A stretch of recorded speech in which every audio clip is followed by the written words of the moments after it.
Every handicapping system in the history of thoroughbred racing is built on a single assumption. Add enough weight to the back of a great horse, and eventually the mathematics will catch up with the myth. Add pounds until the stride shortens. Add pounds until the lungs burn faster than they can recover. Add pounds until the clock, impartial, merciless, finally says no. That is the theory. That is the science.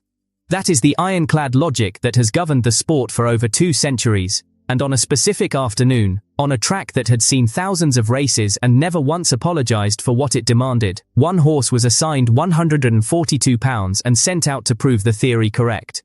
The theory did not survive the afternoon. 142 pounds. To understand why that number matters, you have to understand what it costs. The average competitive thoroughbred in a high-stakes handicap race carries between 118 and 126 pounds.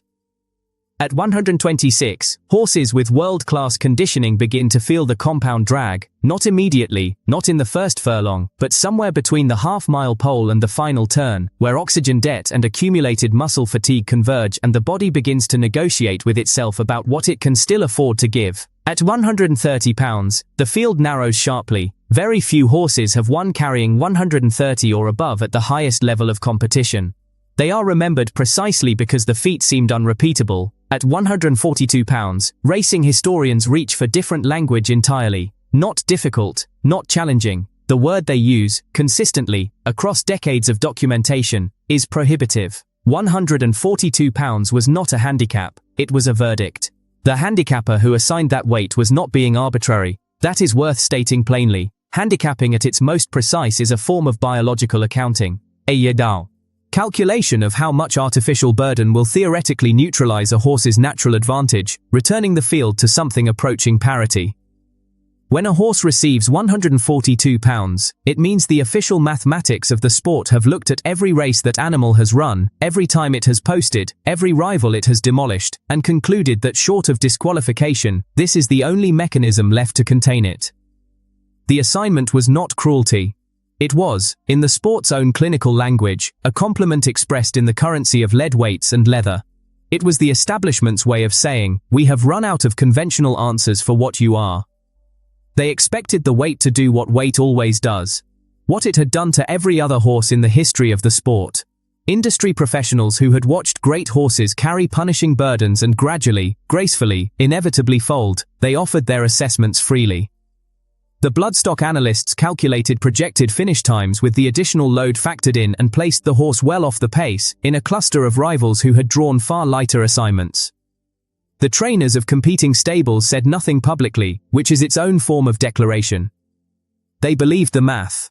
They trusted the system. They had watched it work, without exception, for longer than any of them had been in the sport. Not one of them was watching the right variable. Not one of them understood what the weight would actually encounter when it was loaded onto that particular back. Here is what they missed. Here is where the medical thriller begins.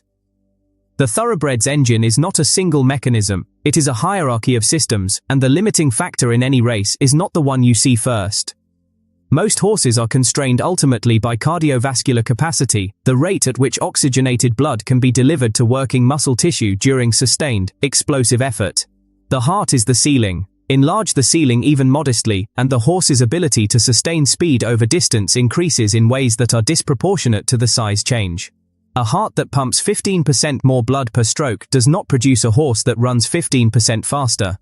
The relationship is non-linear. It cascades. It compounds with every stride, at every furlong marker, across every yard of a distance that was designed to exhaust ordinary physiology. And this horse was not operating with ordinary physiology. When the measurements were eventually taken, and they were taken, carefully, by people who understood what they were looking for, what they found in that chest cavity reclassified the conversation entirely. The numbers were not at the far end of the normal distribution, they existed outside the distribution. A veterinarian reviewing the figures for the first time put down the paperwork and said nothing for almost a full minute. That pause, that silence in a room where scientific professionals are rarely speechless, tells you more than the numbers themselves. And then there was the stride. A thoroughbred's stride length at full gallop determines the ground covered between. In footfalls, a longer stride means more distance per unit of energy expended, which means less total energy required to cover a fixed distance, which means more fuel left in reserve when every other horse in the field is beginning to empty. The average stride length for an elite thoroughbred at peak velocity is between 23 and 25 feet. Every additional foot of stride length represents an arithmetic advantage that accumulates with distance. This horse's measured stride at speed was documented, verified, and then, in one of racing's quiet bureaucratic habits, filed without much comment into a record that very few people subsequently read. The number on that document was not at the edge of the spectrum.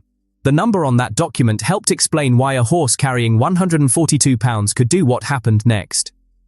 The gates opened. What followed was not what the weight was supposed to produce. In the first furlong, the horse did not surge, it settled, which is a different and more frightening thing to witness in a horse assigned this kind of burden. Surging is instinct, settling is calculation. The field broke with the urgency that lighter assignments permit, rivals accelerating into the first turn with the confidence of animals who understand, in whatever way horses understand anything, that their loads are manageable. The dirt surface threw itself upward in cascades behind the front runners, and the track did what it always does in these moments. It demanded. It pulled at every hoof. It extracted energy with each impact, extracting fractions of velocity that compound over a mile and more into measurable, decisive differences. While rivals surrendered those fractions one by one, negotiating with the track as though it were an adversary that could be reasoned with, this horse moved differently. Not faster in those early furlongs, that is the part that confuses people who hear this story second-hand. Faster came later. In the early going, the horse moved with a mechanical efficiency that the additional weight appeared, impossibly, not to have disrupted. The stride did not shorten. The rhythm did not fracture. The lead and leather that were supposed to reach into the animal's reserves and begin drawing them down, they were being carried as though the calculation that produced them had been performed on a different horse entirely. The half-mile pole. The field was grouped, as fields in handicap races tend to be at this point, the weight differential not yet fully expressed, the gaps not yet punishing. The horse sat fourth, which is where a competent rider puts an animal that is going to be asked for something extraordinary in the final stages. Fourth means cover. Fourth means watching. Fourth means conserving the resource that the weight is supposed to have already begun destroying. The crowd, which had read the same assessments as everyone else, was watching the leaders. That is where the story was supposed to be unfolding. The story was, in fact, unfolding. Behind them.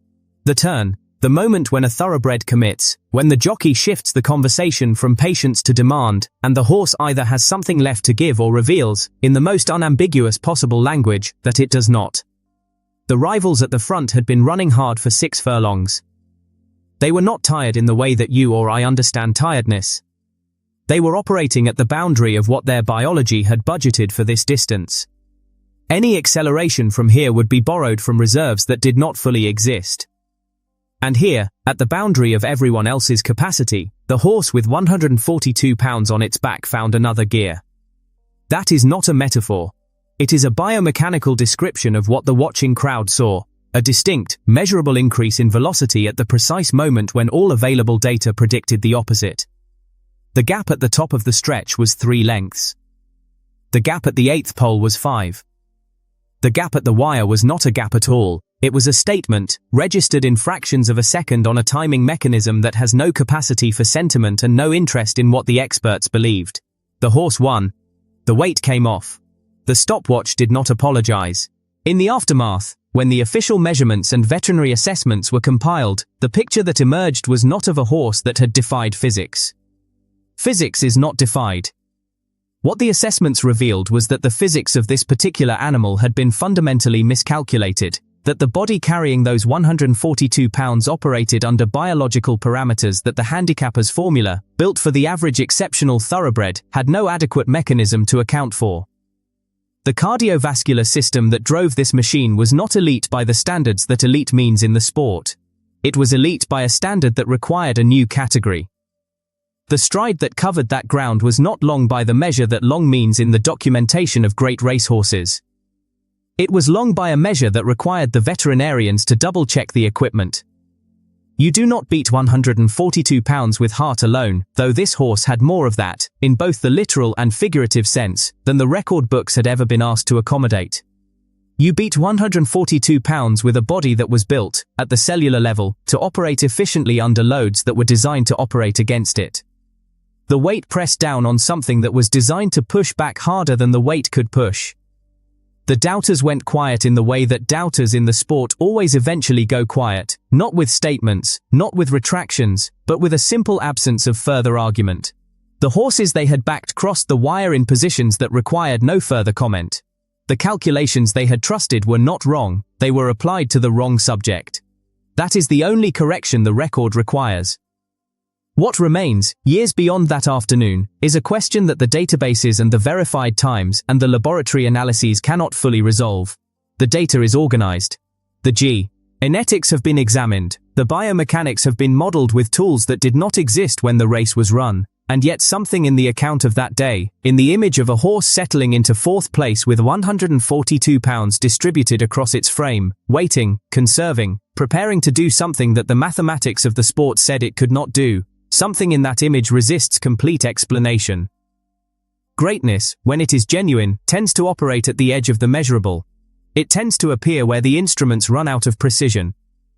Perhaps what 142 pounds ultimately proved is not that the system was wrong, it is that systems, by their nature, are built to contain the expected.